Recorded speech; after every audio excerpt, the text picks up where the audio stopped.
Chemin de vie. Donc on a vu les trois premiers chiffres, donc caractère intérieur, comment on processe mental et caractère extérieur. Maintenant on va compléter ces trois chiffres par les trois suivants qui vont être chemin de vie, désir potentiel et but de vie. Allez. Donc le chemin de vie. Alors le chemin de vie, vous avez certainement souvent entendu parler du chemin de vie. Un chemin de vie, c'est un chemin qu'on a décidé en fait d'emprunter quand on s'est incarné. C'est-à-dire que votre âme a décidé dans cette incarnation un chemin particulier. C'est-à-dire que c'est un chemin que vous allez emprunter tout au long de votre vie pour atteindre votre but de vie. Car vous avez un but de vie, un objectif de vie. Et vous avez décidé de prendre un certain chemin pour y arriver. Une mission de vie, c'est comme but de vie. Non, le chemin de vie, c'est vraiment ce qu'on emprunte. Donc il y aura plusieurs missions, voilà. Mais le but, c'est l'objectif de cette vie-là. Quel est votre objectif final de cette vie?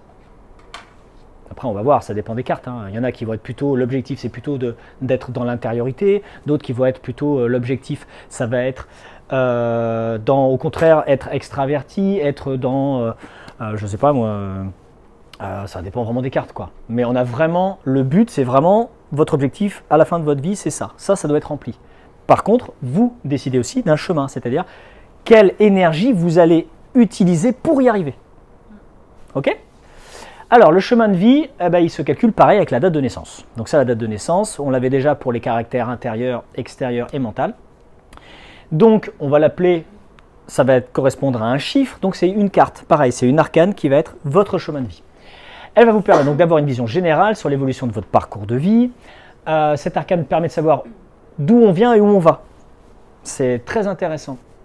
En plus, ce qui est intéressant, c'est quand vous allez vivre votre vie, maintenant que vous connaîtrez votre chemin de vie, le numéro, vous allez savoir si vous vous plantez ou pas, si est-ce que vous vous respectez ou pas. C'est-à-dire que vous pouvez très bien décider de ne pas respecter votre chemin de vie, mais là, ça va être plus dur, vous allez ramer. Alors que si vous êtes dans l'énergie de votre chemin de vie, de votre énergie de carte, ça va être beaucoup plus simple.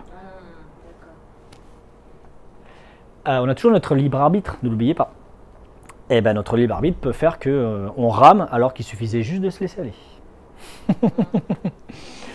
Donc, pour arriver à ça, le calcul est assez simple. C'est-à-dire que on va additionner, on va faire une réduction théosophique grâce à la date de naissance.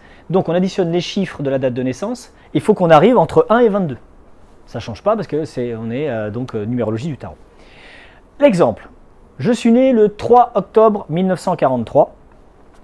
Donc, le 3, je mets le 3.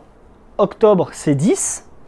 Et 1943, je réécris 1943. Donc, maintenant, je fais la réduction théosophique que vous connaissez avec l'ensemble de ces chiffres. Donc, 3 reste 3. Par contre, 10, ce n'est pas l'arcane. 10, roue de fortune, c'est le chiffre 10. Donc, le 0 n'existe pas en numérologie. Donc, vous l'enlevez. Donc, ça fait 1 plus 0. Et 1943, c'est 1 plus 9 plus 4 plus 3. Donc, la somme de tout ça nous fait 21. C'est OK? Donc, là, 21, c'est pile poil, on arrive sur la carte du monde. Facile. Si nous avions eu un chiffre dont la somme arrivait à 49. OK? Donc là, ce n'est pas 1 à 22. OK? Donc là, il faut que je fasse une nouvelle réduction théosophique. Et là, c'est simple. C'est-à-dire que 49, en fait, je vais le réduire à 4 plus 9. J'arrive à 13. OK? C'est assez simple, le chemin de vie. Alors, c'est très proche, ce chemin de vie-là est très proche du chemin de vie en numérologie de 1 à 9.